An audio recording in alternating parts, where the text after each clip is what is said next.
Welcome to the Business Development Podcast, brought to you by the Global Business Development Association, delivering the strategies and tactics to boost your career and corporate growth.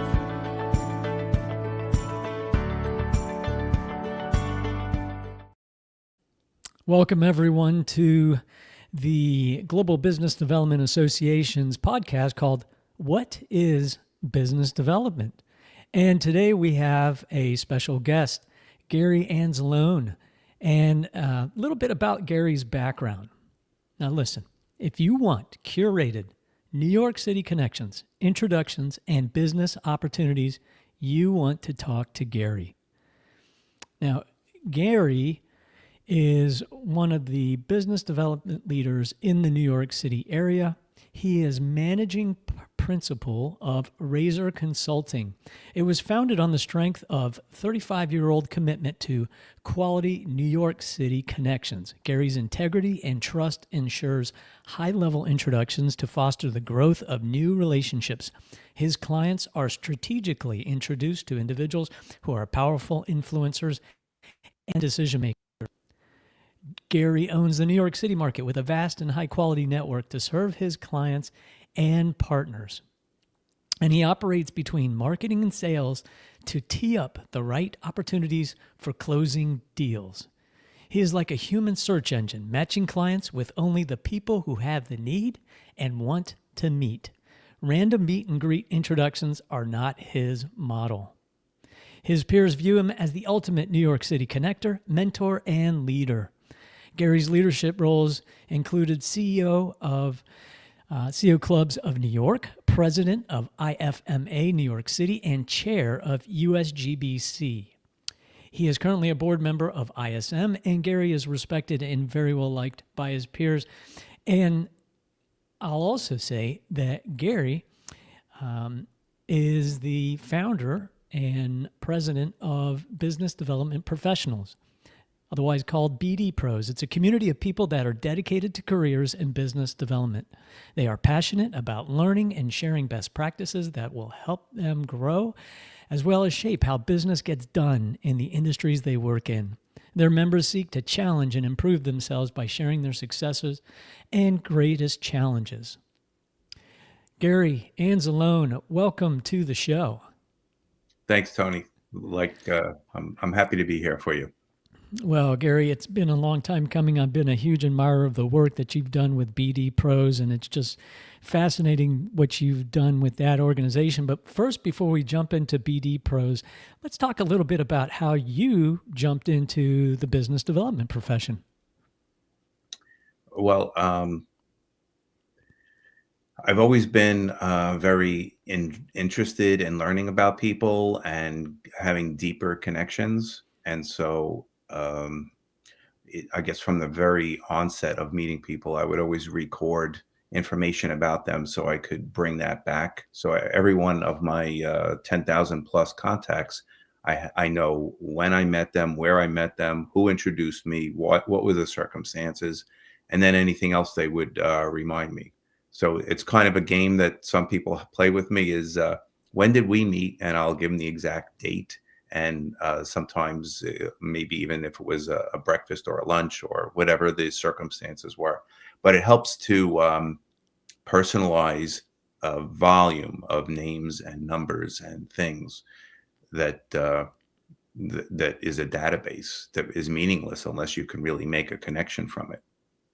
Yeah, well, I guess if you asked anybody with probably more than 10,000 connections on LinkedIn to tell you all those 10,000 people, I bet you they would probably struggle to list more than 150 of them by name, when they met them, who they are, what they do.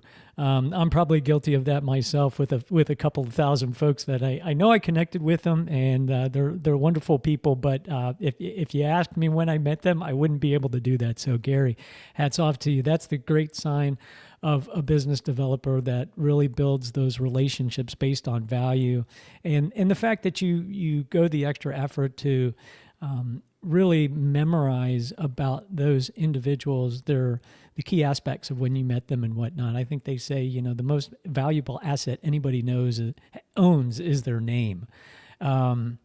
And so, okay, so you had this massive database of close connections within the New York City area. What compelled you to get into business development? Were you always in that kind of a business development role, or? Well, in my previous business, I had upwards of 85 employees. We were in business over 30 years. Started it in my parents' basement in Brooklyn with my younger brother, and we specialized. So in the beginning, we both did everything as partners. Later on, we specialized. So I was the outside guy that did all of the business development, marketing, sales, close the deals, meet the people, networking, etc.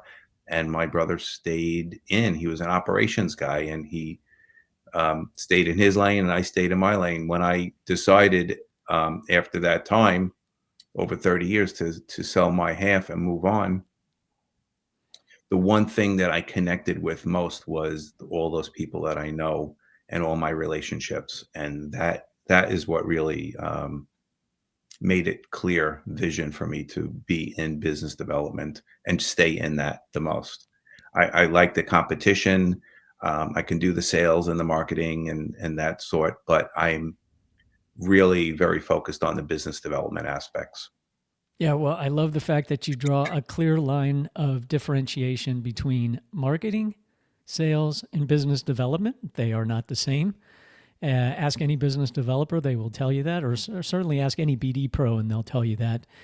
And then, I think it's interesting too, the kind of career progression that you had, because many folks that I've met that have a long career in business development, even though they may end the active direct engagement for a corporation as a business developer, they often go on to have their own separate consulting business where it's just a passion. It's a passion, obviously, for you. It's a passion for me to connect with folks. And really, I think it also comes from a position of wanting to help people that you care about, and helping them connect and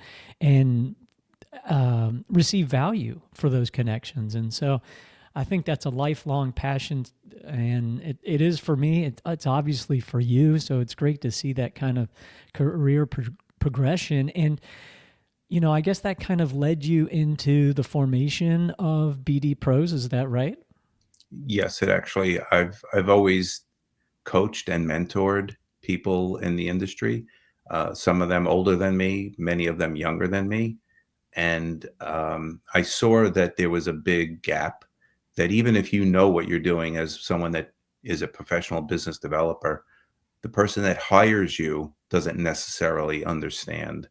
There's a lot of hybrid roles that do business development and sales, which is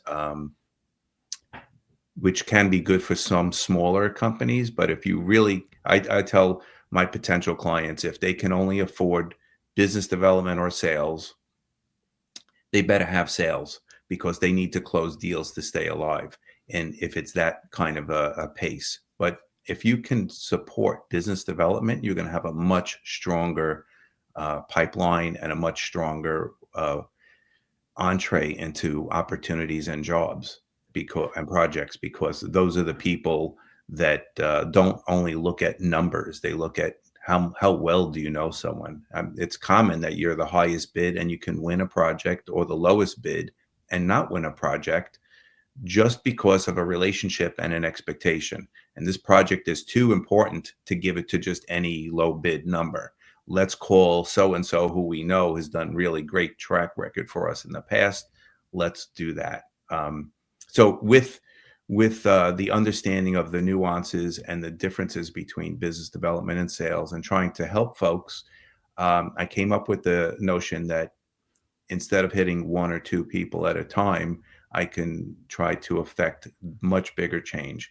So I spoke to my business partner, Guy Cleveland, who is a co-founder of BD Pros, and he's my right arm. I would not be able to do what I can do without him. It would be flat, and then you need a team behind you. And so we have a very active board, and just defining what business development is not enough.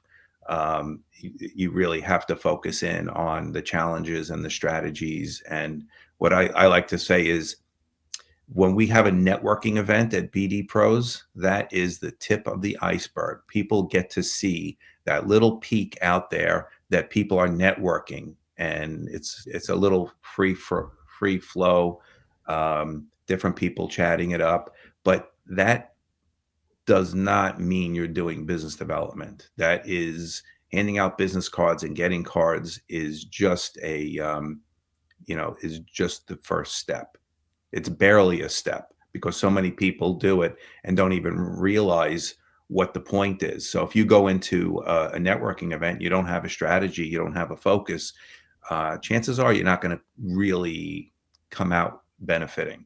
And in the early days, that's what I did. I came back, I met a lot of people, and then I did a lot of following up, and I started to form relationships without even really understanding what business development was. It just was a natural thing. And there are people that are very natural at it because there's no training for it. We need more people that are aware and are natural at it to share the best practices. And as Guy and I do in Razor Consulting, we do in BD Pros is bring a higher level of awareness and connectivity to people with a function.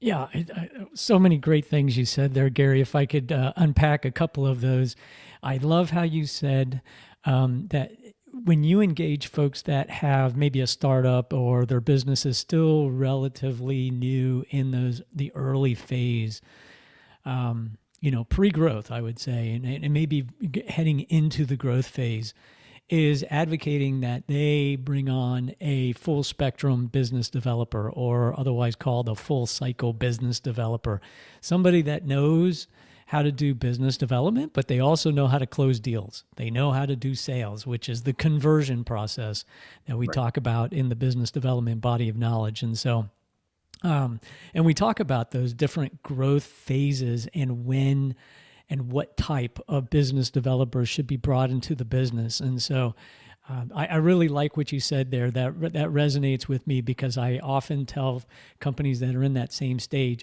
go with a full cycle business developer because they will be able to close the deals, bring them in. And on top of that, they will also start to be able to build your processes so that you can add more business developers, you can add more marketing investment, and it won't be wasted, because I've seen situations where companies just hire a bunch of business developers with no process, no clear differentiator, no means of understanding who their ICP is, their ideal customer profile is, and they're just throwing BD people at the wall, hoping that something sticks. And that kind of goes into the second point that you made about, people just kind of going to networking events randomly. I call those random acts of business development. They just they do what they think is right, but then they come away after all this activity and they realize, I don't have anything to show for it. I don't have a solid network. I don't have any momentum and deal flow. Actually, and then, I've termed a phrase for that myself. I what's call that? BD zombies. They're just out there shuffling around, handing out cards, chatting, and then, bumping into each other, and really no sense of purpose. I love that one. BD zombies. That's a good one. Yeah, and maybe we can jump into how to not be a BD zombie with one of your top 3 tactics coming up here next. But and then I really like how you and Guy, created this BD Pros organization to not just do networking, and that's very important. It's very important to connect with your other business developers in your network. I tell people, look, if you want to avoid the gatekeeper, if you want to get into the C-suite, talk to your BD counterparts, right? We're all looking to help each other out. Right. I've rarely found a business developer that says, "No, I won't help you out." We're all in it together. I always tell people BD is a team sport. We play to win. And, and so getting to those networking events, but going there with a plan. And then I like what you're doing with BD Pros, in that you're going deeper than that. You're bringing folks that may be naturals, folks that have had great success and bringing them in to share with their colleagues and counterparts in business development. Hey, this is what worked for me. And, I think, Gary, you are addressing a major problem that I saw when I started GBDA, which is there's no formal training for BDs. There is no common body of knowledge for business development. So instead of forming an organization like BDPros, I said, okay, well, how can I complement what's going on in the marketplace here? Obviously, there's a need. I will focus on writing the business development body of knowledge. Folks know that GBDA is we don't do any in-person events. Everything's virtual, and it's basically it's a small element that just focuses on the academics of business development. That's really it, focusing on the art, science, and ethics of business development.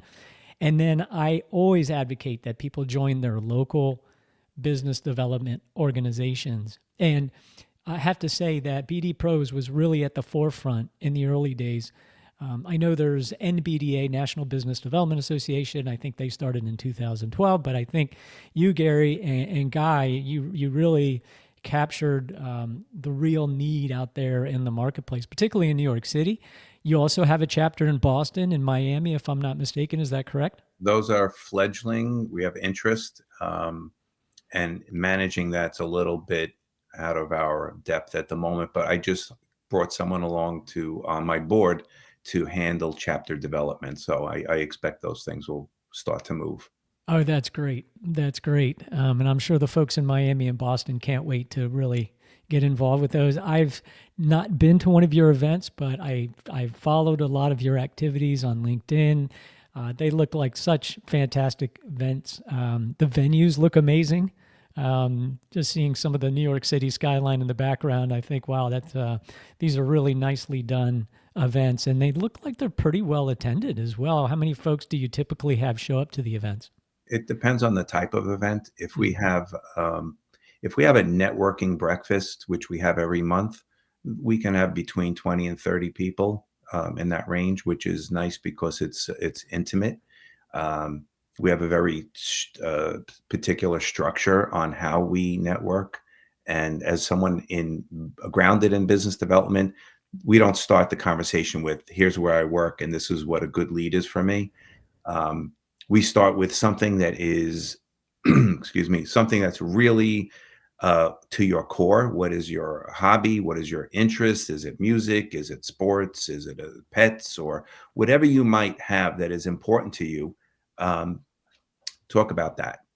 And then once we make a connection, then you can talk about your business. But we need to find out who the person is, because why would I care unless I know there's something about you that I care about? Yeah, well, and I bet you when they're giving you their answers, you're writing everything down to add to that list of 10,000 people that you know, aren't you? There is no shame in writing down some notes. I find that if I write down the notes when I'm putting them into my database, I don't even have to read them because I remembered them anyway. Yeah, that's a great trick for folks to remember. Yeah, and so that's our networking breakfast. We do have lunch with a BD leader, which is another a small venue where we have probably up to 20 people at a lunch and one speaker that is talking about his or her journey into business development. And there's Q&A, and it's a very close connection.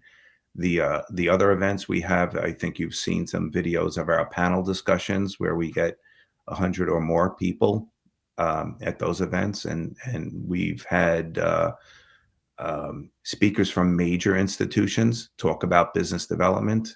We've had higher education. We have NYU, Columbia, Fordham, and Stevens Institute talk about business development. Next, we had the Frick Collection, the Metropolitan Museum of Art, Museum of Natural History, and MoMA all talk about business development. We had one on project managers. We have a healthcare one coming up in April 22nd. Again, we'll all be talking about it's different verticals, but the same topic, and seeing how people view this. this industry. So we have a golf outing. We have a number of other types of events, even pop-up events. So we're a very active community. I'm trying to duplicate this for other markets, and I think the education component is going to be the biggest one. We're not a networking group. We're a group that has networking as one component, but we're education based. Yeah, this is so wonderful that you're doing this in the New York market and then soon to be in other major markets. So very exciting. And I think I'll add that you are a 501c3 organization. So for C6. Oh, I'm sorry, C6, a 501c6 organization. Thank you for that correction. And for folks that are not listening in outside the U.S. and you're not familiar with that designation, that is a nonprofit trade association. So this is not a private entity operating as a corporation, if you will, for profit. This is a wonderful organization dedicated to the selfless service to others in our trade, in our profession of business development. So you can confidently attend their events knowing that, this is going to a greater cause for all of us in our profession. So Gary, thank you for what you've coordinated and what you've built there, at least in the New York market. I can't wait to see it grow across the country and even around the world, I hope.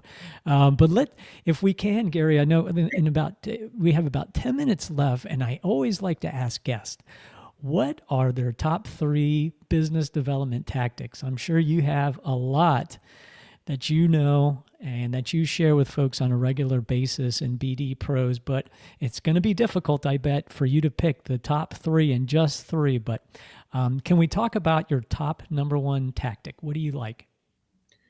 I like to, when meeting someone new, the idea is to engage with them and not see what you can get out of them.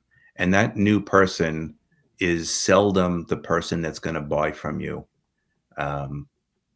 It could be someone that is going to help connect you to the right person. As you alluded to before, it's faster if you meet a potential client in the room, whoever that is, and you can go up to them and say, hey, this is who I am, here's my card, I like to work with you, and give them your thing, right? That is not successful. But if you find someone that's working with that individual in whatever capacity, they might be a supplier of furniture or products or services or whatever it is, that person is already trusted.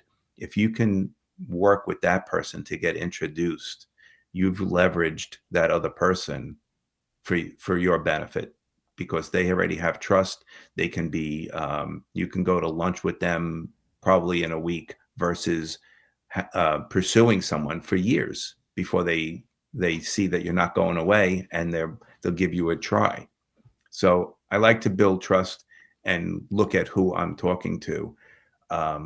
Building trust happens over time. It's not a one shot deal. You have to build history into it. So it could be 10 or 15 tries or touch points. And the touch points could be, I just found out about a great new podcast you'd be interested in, or I just heard about something that is, this type of music that you like, or this kind of thing for your pet, or whatever the personal thing is. Bring that personal touch to the front, and it's more than transacting business. It's building a relationship. Yeah, I love tactic number 1. If I tried to categorize it in a few short words, it's personalized trust building, and approaching folks from a position of giving. Let me learn about you. Let me learn what's important to you. Let me learn what I can give you and value, and build trust. Of course, trust building, that is, I think, on page 2 or 3 of the business development body of knowledge. All deals have an element of trust. You can't do any deal without some element of trust involved. That's the foundation for all business development, based on purpose, empathy, and truth. And your number 1 tactic is a perfect example of that. I know a gentleman, and he has a fantastic spin on this tactic. Every time I've seen him at a networking event, he will see me. he will see somebody else. As he and I are talking, he will turn to that person and go, "Hey, do you know this guy? Do you know this gal?" And he'll make an introduction. Instant value creation, right? He's sharing his network with others instantly. And I really love that tactic. I love what you have. Personalized trust building right up front. That's fantastic. Okay, can we jump on to tactic number 2? I would say that something I don't see enough of, and I highly value it, is following up. Um, it's really one of the legs that you stand on for building trust. So it's attached because you can't build trust without following up. And many times I've put people together. I've literally put two strangers together that at the end of the lunch hugged each other and felt that connection was so strong that by the time, well, their kids were in the same little league, and then they found out all these things that they had in common and couldn't believe that they never met and felt this really strong connection. I can tell you that no matter how strong that connection is, it will equate to zero if neither of them follow up. And so I've had clients get opportunities from major corporations and turn around and think, well, that was a slam dunk. That meeting ended with my client being given an opportunity where there was never going to be one if I hadn't put them together. So I really delivered for my client, who then never responded for like 5 or 6 weeks, and then called me up to say, they're not returning my call. It was such a good meeting. I don't understand. And I said, if this is the first time you're calling them, you would have been better off never to meet them than to meet them and not follow up, because that demonstrates your lack of interest and attention. So the following up is 100% top.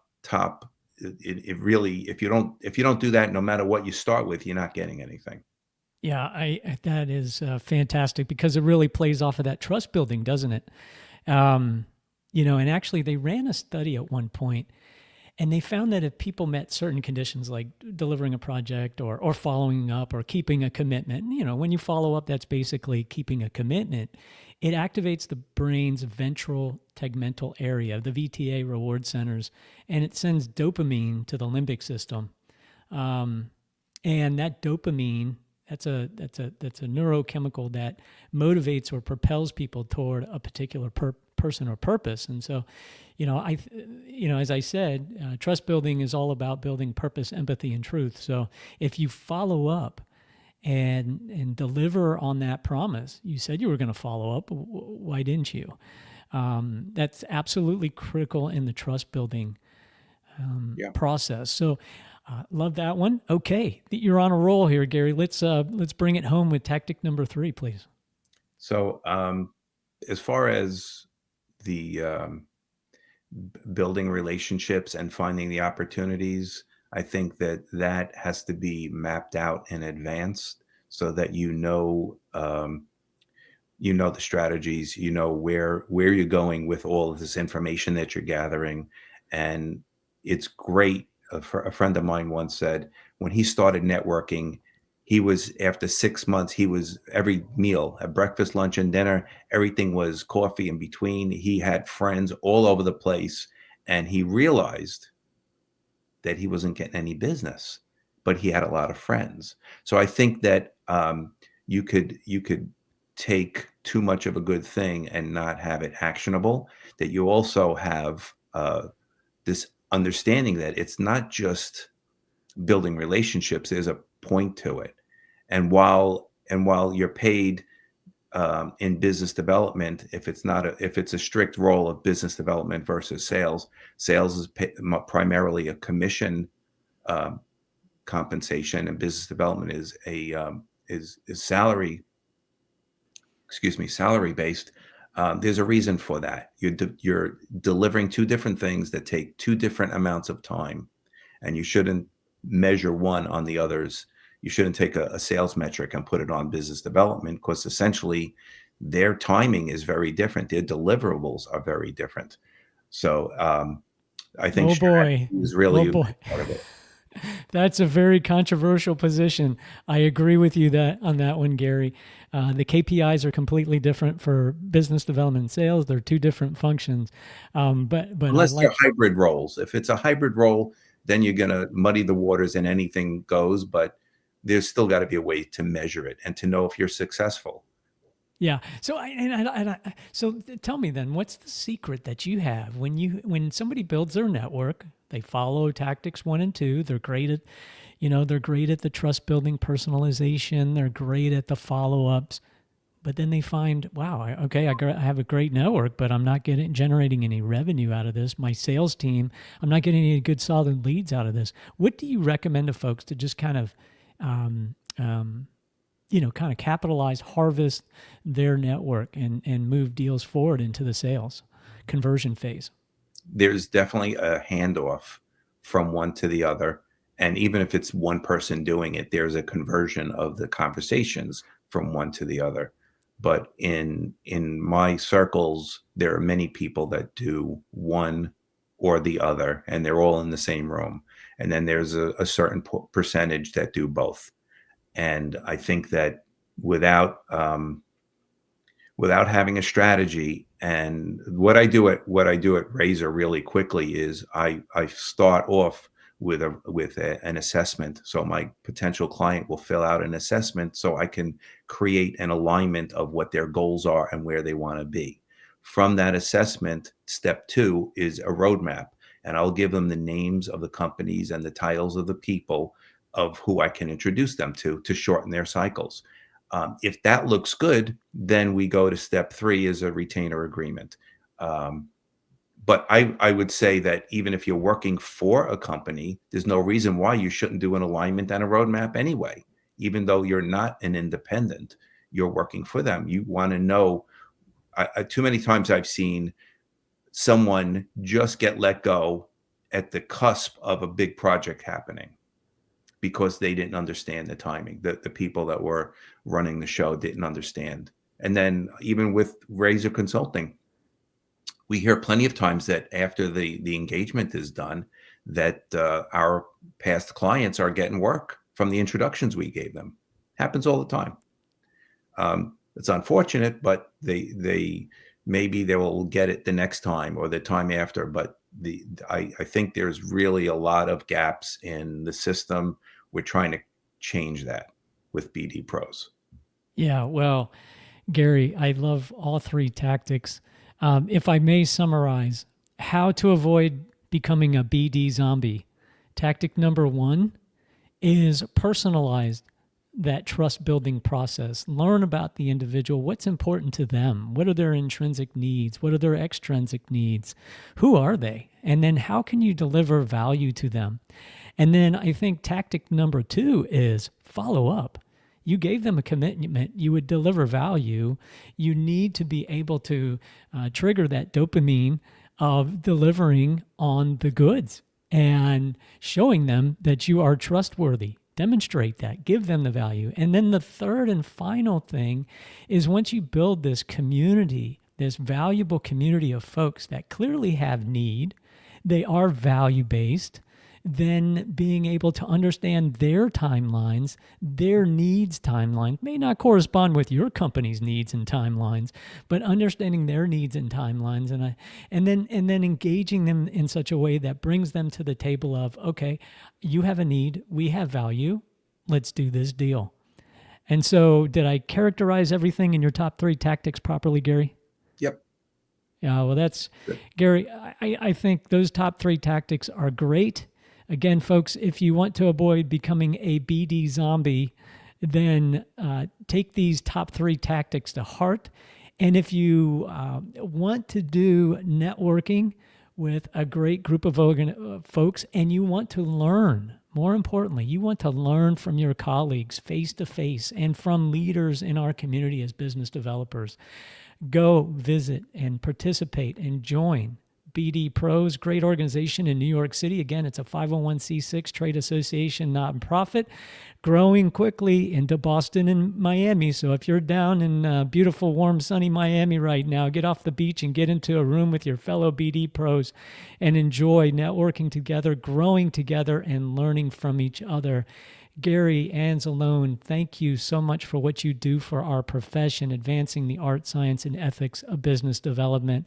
We appreciate you. We appreciate what BD Pros does for our profession, and we'd love to have you back, and I can't wait to go to a BD Pros event myself. We'd love to have you, Tony. All right, I'll be there. Thank you, Gary. Thank you. Thank you for listening to the Business Development Podcast. Join our free community of corporate partners and business development professionals advancing the art, science, and ethics of the business development profession at gbdassociation.org.